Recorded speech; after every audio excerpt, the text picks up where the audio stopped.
En cas d'isole comme ça, pas paix, si vous avez paix, des paix. Vaccin là, c'est seul but nous ni pour nous empêcher Covid là, tuer toute la Guadeloupe. Je suis docteur Patrick Porté-Cop, chef de service du SAMU de la Guadeloupe. Vous m'avez souvent vu pour parler de médecine d'urgence. Aujourd'hui, je vais vous parler de vaccination contre la maladie Covid. C'est une nécessité, il n'y a pas d'alternative. En janvier 2020, ce vaccin est arrivé. Moi, j'ai profité de cette opportunité pour le faire dès la 3e semaine.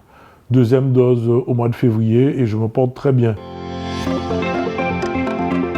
Il s'agit d'un vaccin qui maintenant bénéficie de toutes les autorisations pour pouvoir être mis sur le marché, qu'il a été déjà testé sur de nombreuses personnes, plus de 3 milliards de personnes, et le nombre d'effets secondaires est relativement faible par rapport au nombre de personnes vaccinées, ce qui en fait un outil formidable pour se prémunir du Covid-19. La chance que nous avons eue pour la Covid-19, c'est qu'il y avait déjà eu des épidémies à coronavirus dans les années 2000 qui n'avaient pas, heureusement, eu à faire beaucoup de victimes sur la surface du globe, mais pour autant qui avaient donné lieu à des recherches scientifiques. Ces premières recherches ont facilité justement la phase 1 des vaccins, des candidats vaccins qui ont été développés lors de l'épidémie de SARS-CoV-2. De nombreux chercheurs se sont arrêtés de faire ce qu'ils faisaient pour travailler sur le coronavirus, ce qui fait que pour une fois, il y avait et l'argent et beaucoup de personnes pour travailler à la fois sur ce virus, et les phases de mise au point des vaccins qui habituellement durent un peu plus longtemps, elles ont toutes été conduites parallèlement, contrairement à ce qui se faisait où elles se faisaient les unes après les autres. Le fait donc qu'elles se fassent parallèlement a fait gagner énormément de temps, au point que les agences d'évaluation ont suivi ces travaux en direct et ont permis de valider au fur et à mesure tous les laboratoires qui allaient dans le sens de la sécurité, de l'efficacité, qui donnaient toutes les garanties par rapport aux attendus de la qualité de la recherche scientifique. Alors évidemment, le vaccin n'empêchera pas de tomber malade, mais il prévient surtout les formes graves.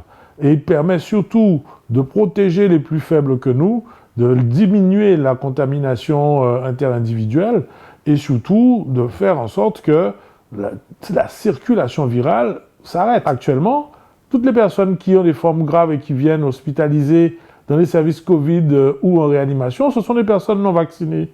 Au mois d'août 2021, sur 154 patients décédés, 142 n'étaient pas vaccinés.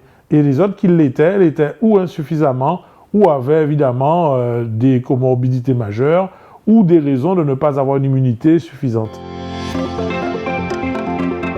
Durant donc les mois qui ont suivi l'apparition de ce virus, qui est complètement nouveau, on le rappelle, le corps médical était un peu démuni de traitements pour faire face à cette pathologie.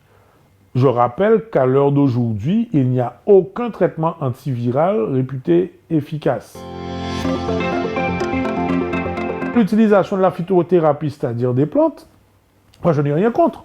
Moi-même, avant qu'il y ait le vaccin, comme beaucoup de Guadeloupéens, j'ai utilisé et je continuerai d'utiliser, de faire confiance à ceux qui connaissent les plantes. Simplement, je ne laisserai pas dire à ceux qui connaissent les plantes qu'il faut encourager l'utilisation des plantes ou d'autres produits extraits de la phytothérapie pour remplacer la vaccination, parce que ça, ce n'est pas vrai. Ça, c'est criminel, ce n'est pas normal, et il faut au contraire dire qu'on n'a qu'une seule alternative, c'est de se vacciner. Au moment où nous sommes confrontés à cette catastrophe humanitaire, sanitaire en Guadeloupe, je vous en conjure, vaccinez-vous.